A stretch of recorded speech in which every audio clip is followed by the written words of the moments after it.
The afternoon sun painted golden streaks through Sweet Memories Bakery's lace curtains, catching in the suspended dust motes that danced like forgotten memories. If you believe in kindness, second chances, and the power of small moments to change lives, please like, comment, share, and subscribe to Kindness True Stories. Also, tell us in the comments, where in the world are you watching from? Eva Lancaster sat motionless in her wheelchair, a study in stillness before a simple white cake adorned with a single, delicate sugar flower. 22 candles flickering bravely in the quiet, empty space. She was utterly alone on her birthday. The silence, broken only by the distant hum of a refrigerated display case. The door chimed softly, a sound so ordinary it felt like an intrusion. A 30-year-old man entered, his shoulders broad from labor, his eyes holding a quiet depth of lived experience, followed by his 6-year-old daughter chattering happily about frosting colors, a small gift box clutched in her earnest hands. When they saw the young woman sitting alone, a solitary figure with the candlelight reflecting in her distant eyes, the little girl tugged her father's worn flannel shirt and whispered urgently, her small voice slicing through the bakery's hush. The man, Daniel Morris, looked from his daughter's concerned face to Eva's solitary celebration, and with a gentle understanding born of his own loss, he approached. "May we join you?" he asked, his voice a low, warm rumble that seemed to fill the space between them. Eva Lancaster had learned to measure life not in years, but in the ever-widening spaces between her father's brief, obligatory phone calls. 22 years old, paralyzed from the waist down since a car accident 4 years ago that stole the music from her life and the feeling from her legs. She inhabited a world of sterile luxury that felt more like a gilded cage, meticulously maintained. Her father, Richard Lancaster, the formidable CEO of Lancaster Technologies, was a man who commanded boardrooms and influenced global markets with a text, but couldn't or wouldn't find 5 sincere minutes for his only daughter.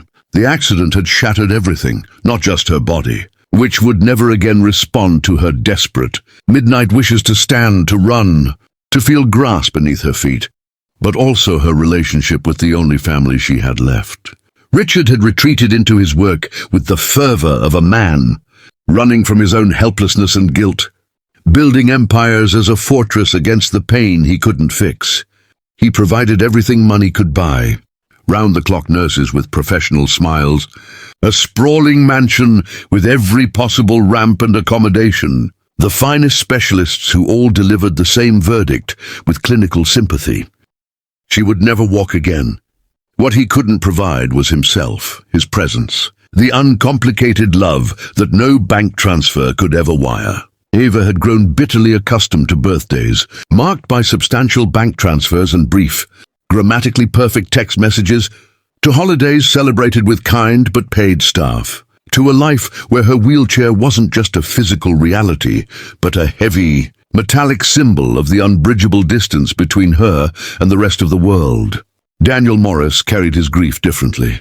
A 30-year-old widower who worked with his hands as a carpenter, his strength was in creation and steadfastness. He had raised his daughter Lily alone for 5 years, since his wife, Sarah, died during childbirth, a tragedy that had hollowed him out before love for his newborn daughter slowly pieced him back together.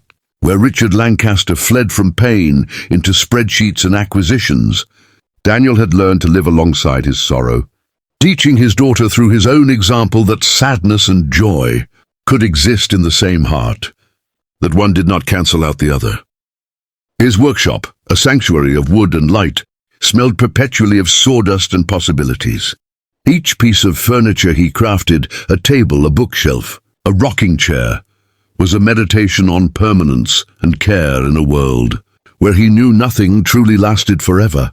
Lily had inherited her mother's sparkling, inquisitive eyes and her father's observant, gentle heart, a combination that made her peculiarly and powerfully sensitive to the loneliness in others. Perhaps it was because she had grown up with the gentle ghost of a mother she never knew, learning early in life that love could transcend physical presence, that families could be both beautifully broken and completely whole simultaneously. Daniel had patiently taught her to notice the quiet ones, the people sitting alone in corners of parks or cafes, the ones whose smiles, like Eva's today, were polite but never reached their eyes. "Everyone needs a friend, Lily," he would tell her, smoothing her hair. "Sometimes we need to be brave enough to offer friendship first." So when Lily saw Eva sitting alone with her birthday cake, something in the child's heart immediately recognized a kindred spirit, a soul adrift in a way she instinctively understood. Without waiting for further prompting, Lily marched forward, the small gift box containing a hand-painted rock she had found at the park, held out like an offering. "Happy birthday," she declared, her voice clear as a bell. "We brought you a present because birthdays are for sharing." Eva, startled from her melancholy reverie, looked from the child's earnest face to the father's kind, open expression. For 4 years, her world had been defined by protocols, pity and paid companionship. This unsolicited, genuine kindness was a language she had almost forgotten. A tear, unbidden and unexpected, escaped down her cheek as she stammered a thank you. Daniel, understanding the seismic shift of this small interaction, pulled out a chair for himself and helped Lily onto another. "Would you like us to sing?" he asked simply. And so, in that sun-dappled bakery, a new memory was woven. The carpenter, the little girl with the painted rock, and the lonely heiress in the wheelchair sang a slightly off-key, but utterly heartfelt, "Happy Birthday," their voices merging to fill the silence Eva had grown so used to.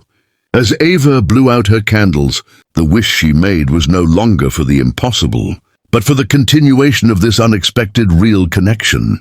The shared slice of cake was sweet, but the conversation was sweeter.